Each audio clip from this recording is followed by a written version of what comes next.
Welcome to SVG-TV News for Thursday, February 9th, 2017. I am Rochelle Batiste with the details. Noting that he will not put himself up for re-election as Vice President of the opposition New Democratic Party at its convention this Sunday, where the election for several positions within the party will be held. Opposition MP for Central Kingston, Sinclair Leacock, is claiming to be on a new political path. In his contribution to the 2017 budget debate in Parliament earlier today, Leacock insinuated that he will find a new way to serve. On Sunday, our party will have a convention. I understand one of my colleagues, Gone Clear, the young senator, is going to run against me, Senator Barnwell.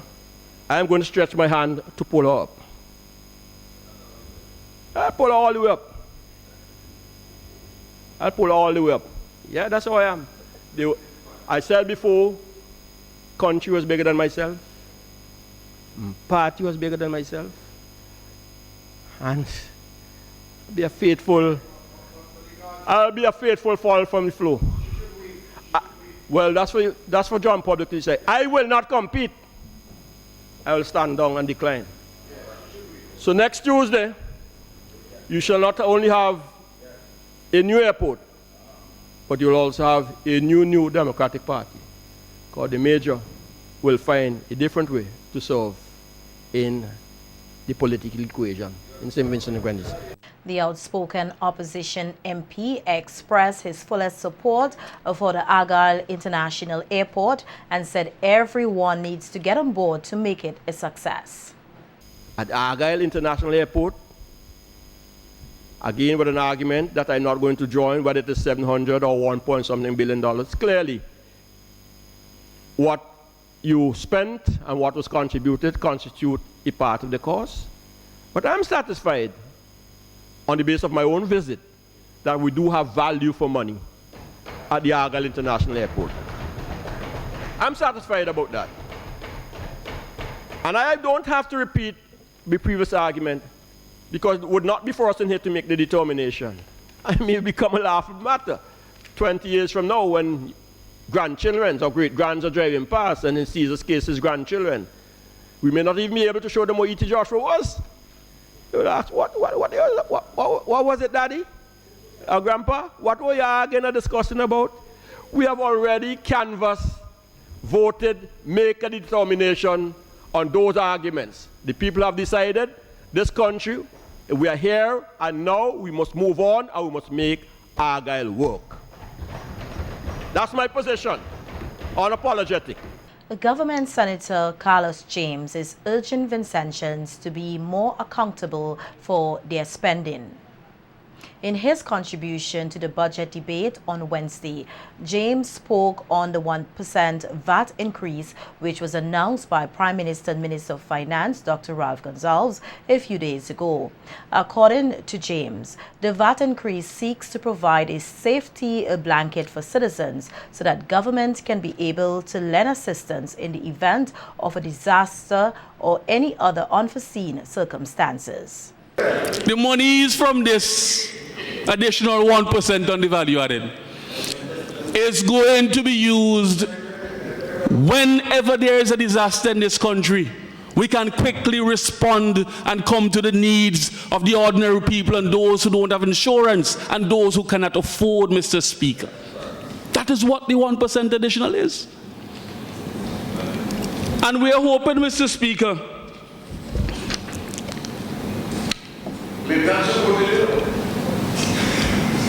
to make at least $10 million from that. It is going to be placed in a fund, and I want the people to understand. The government senator said Vincentians should not view the VAT increase as an extra burden being placed on them, as it is more of a national investment. Mr. Speaker, when you look in Kingston, two of the fastest selling commodities is cell phone credit and weave. It's not that we are placing hardship on the people by this additional 1%. It's that we are saying, listen, you don't have insurance for your house. And we are putting in place a consolidated fund, and the monies from this additional 1% is to take care of that, so that we can respond immediately. And it goes back to, Mr. Speaker, the recent trough system we had. We saw the devastation in North Windward, and in 2013, the devastation we saw in North Leeward. We have to respond to these things, and we have to respond to these things and be prepared to respond to these things. And we have to have the finances to do that. James also spoke on other social issues, highlighting the matter of climate change, and noted that Vincentians need to be accountable for their actions. What I am indicating, Mr. Speaker, as I said, two of the fastest selling commodities, cell phone credit and hair extensions. We have to, Mr. Speaker, start being responsible as citizens. Be mindful of how we spend. And at the same time, Mr. Speaker, we have to ensure that we put the provisions in place to deal with climate change resilience, and also dealing, Mr. Speaker, with the issues, very small pockets of poverty which currently exist. And Area Representative for South Leeward, Nigel Stevenson, is of the opinion that the ULP administration lacks the resources to increase youth employment. Stevenson's comments came in response to Prime Minister Dr. Ralph Gonsalves' presentation on the employment rate forecasted for 2017.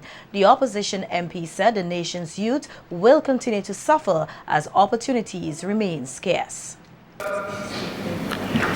When you look at the budget that creates a grand total of 83 jobs compared with the hundreds and thousands of young people who have left school, colleges, and universities, does this government have anything to give them the right to think that they can take a victory lap when for 2017 it's going to be more of the same, waking up in the morning, having no jobs to go to? And where there is the absence of a job, Mr. Speaker, it means that there is no money. And where there is the absence of money, it means that you have no purchasing power. The same hunger situation continues. The same inability to send your children will continue. The same inability to feed and provide for that household will continue, Mr. Speaker. Former home and business owners in the Argyle area, where the Argyle International Airport is now located, were yesterday thanked for their contribution to national development. The event, which was held at the soon-to-be open-air facility, also featured a walkthrough of the terminal building and saw the former home and business owners being presented with certificates of appreciation on behalf of the government of St. Vincent and the Grenadines. Nicketha Toney has more in this report. Home and business owners in the Argyle area were yesterday, Wednesday, February 8th, presented with certificates of appreciation for their contribution towards the development of the Argyle International Airport, which is expected to begin operations next Tuesday, February 14th, highlighting that a total of 137 million EC dollars was spent for the AIA site. CEO of the International Airport Development Company, IADC, Dr. Rudy Matthias, while reminiscing on the lengthy negotiation process, thanked the landowners for having faith in not only the IADC but the government in carrying out the project. Noting that a great effort was placed in ensuring all owners were happy, Dr. Matthias outlined that some 58 million EC dollars was spent on acquiring house spaces. On an average, each of these homes cost us $410,000. Initially, we started looking at 135 homes, but eventually we have bought now 142 homes in the area that we have earmarked there for the airport. And we have acquired altogether 275 acres of land. So compare with the 61 acres of land that it is Rostrop, you can see this is a significantly bigger site. The IADC CEO, who commended the former owners of homes and businesses in the area for their patronage, stressed that all homes and lands were acquired through a transparent and fair process. Because we knew that if we were to do that, we are going to have mutiny on our hands, we are going to have marching in Kingstown, because land is protected by the Constitution. We can't just come and take it from you and you sit down and be happy. 142 homes that we've bought, we've paid for 141. There's just one homeowner who hasn't yet come to us for money. Because the Prime Minister talked about negotiation. This one is a little bit of a negotiation because their price is here and ours is over there. But we owe you. In fact, you have made more than any other Vincentian the sacrifice to help us to get to this day. Also addressing the gathering was Prime Minister Dr. Ralph Gonsalves, who expressed elation at the completion of the project, which he noted would not have been possible without the sacrifice of the former landowners. I hear a lot of people talk. They know the value they know the price of everything, and they don't know the value of any. It's easy to know the price of something, you know. It's a more difficult thing to know the value. And the value of this here is more than the price. And I know in the process there were complaints, but the fact that all of you are here, I formed the impression that you feel yourself part of this and that we haven't let you down, that we have built a good thing, not just for you, because this is not for you and me. This is for our children and our grandchildren and the future generations. Dr. Gonsalves, who also praised the work of the IADC and the new AIA company, also acknowledged the work of other stakeholders. You had at various times over 220 Cubans who came here, and at one time you had up to 112. Well, we're bringing back 60 of them to thank them like we're thanking you. A member of the Cuban government is coming. I ain't telling you who. A member of the Venezuelan government is coming. I'm not telling you who.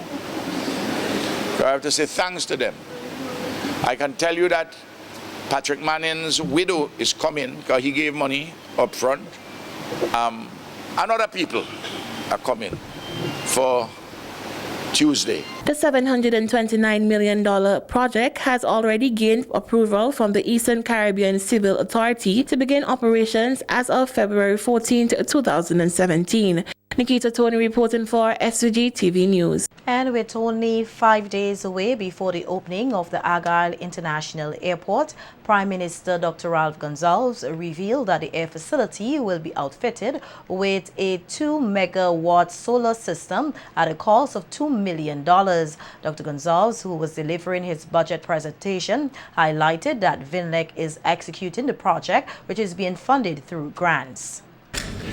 Over a year ago, at a public signing ceremony at Argyle, I signed with the CARICOM Development Fund, the CDF, a soft loan agreement of just over $2 million to fund the first phase of a solar energy project at the AIA.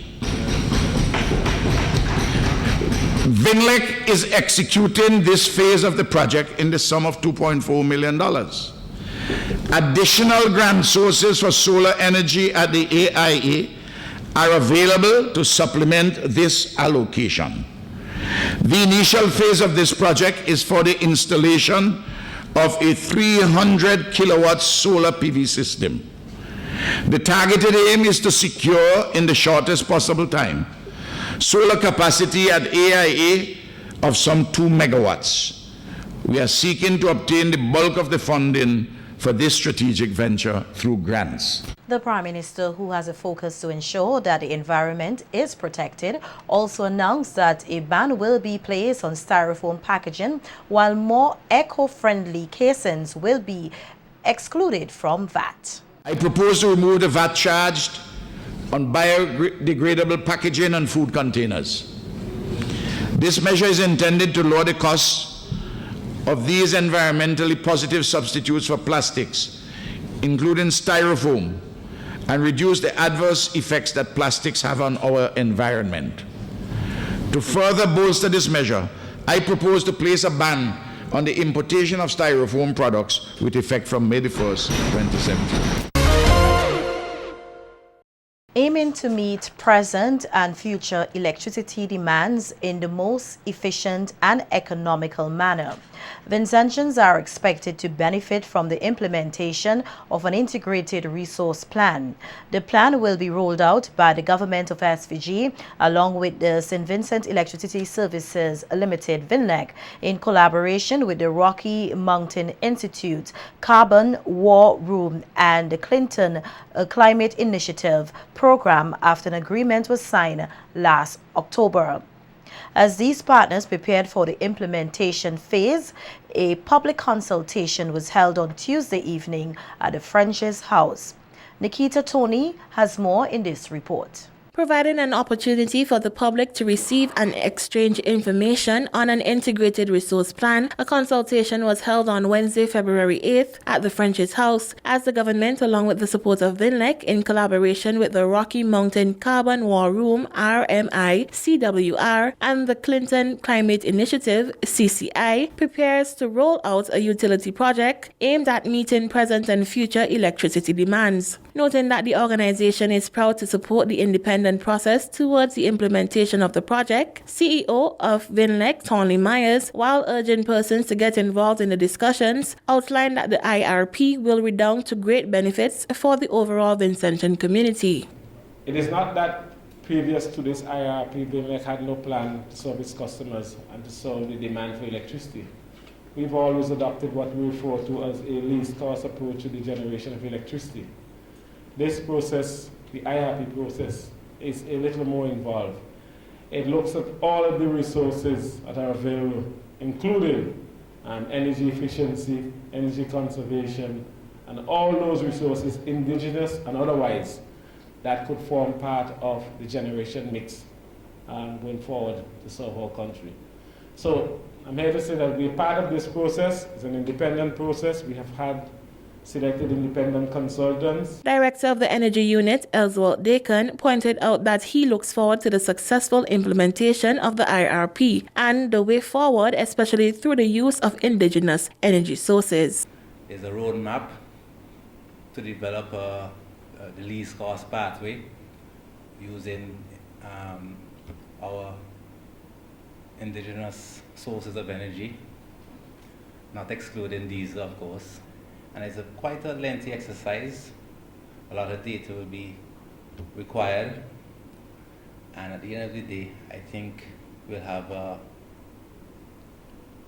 a constructive pathway in how this country should move forward in terms of energy. Noting that his institution is pleased to lend support to the government and VINLEC in ensuring a smooth transition from a diesel-based energy sector, Director of the Island Energy Program at the Rocky Mountain Institute, Justin Locke, highlighted that the decisions made in the energy sector will influence the long-term sustainable development of a country. Around transferring your current generation from diesel-based primarily to a mix of renewable energy and energy efficiency cannot be taken lightly. It's a very complex system. It has to be done in a well thought through manner. We're happy to support the government of St. Vincent and the Grenadines and VINLEC develop a joint strategy on how to sustainably and economically transition the energy sector to a heavy mix of renewable energy. Vincentians can look forward to an improvement in the efficiency and affordability of their electricity service as work continues towards the implementation of the Integrated Resource Plan. Nicketha Toney reporting for SVG-TV News. Timely data collection is of critical importance in the fight against the black Nicketha disease, which continues to wreak havoc on the banana and plantain crop locally and regionally. That's according to Sharon James, Cardi's project coordinator for the Integrated Disease Management Program, as the organization began a workshop today as a means of boosting stakeholders' capacity in combating the disease. James noted that in small countries like St. Vincent and the Grenadines with limited resources, no one organization should have all the information in relation to how to fight the disease, and added that this is the reason why different stakeholders who have different areas of focus came together for the workshop. The project was to develop an integrated disease management framework, and that is why everybody's here, because to have an integrated disease management framework, you have to consider all the aspects of the disease triangle. And people in this room are collecting different aspects for that triangle. Some people are collecting one data, some people are collecting disease data, some people are dealing with farmers, and then we have the GIS and stats people who can help us put all these pieces of information together and actually place it on a map so that at any one time we know exactly what was done, how it was done, how is the disease progressing, how is the weather impacting on it. So that is why everybody in this room is here, really because of this disease triangle and the need to have an integrated management plan for it. Utilizing the example of a population of people who are persistently bombarded with the disease, James noted that continuous spraying could lead to the disease becoming resistant to the chemical and call for proper management in this area. And all of us, the rest of us will die. So by the time those two people now have reproduced, their progeny, their children will be more tolerant to the flu, and you'll have a population that is very tolerant to the flu. Now, so all these susceptible people have died. It's the same thing with the disease. If you keep pounding systemic fungicide on them, what happens is all this susceptible population dies, and the resistant population becomes more prominent.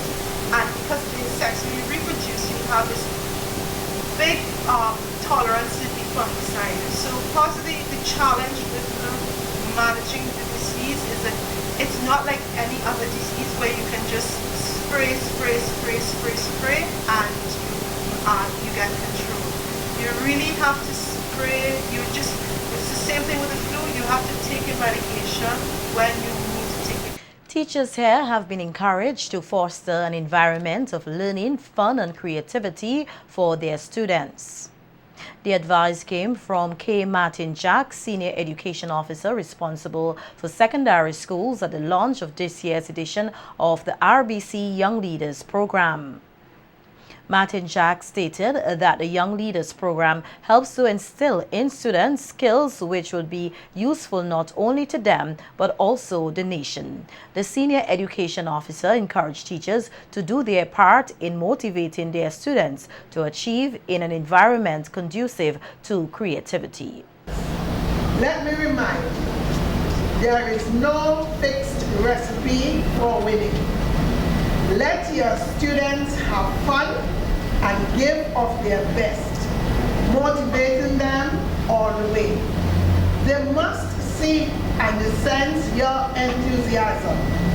Your body language and rhetoric should not be, I am doing this under duress.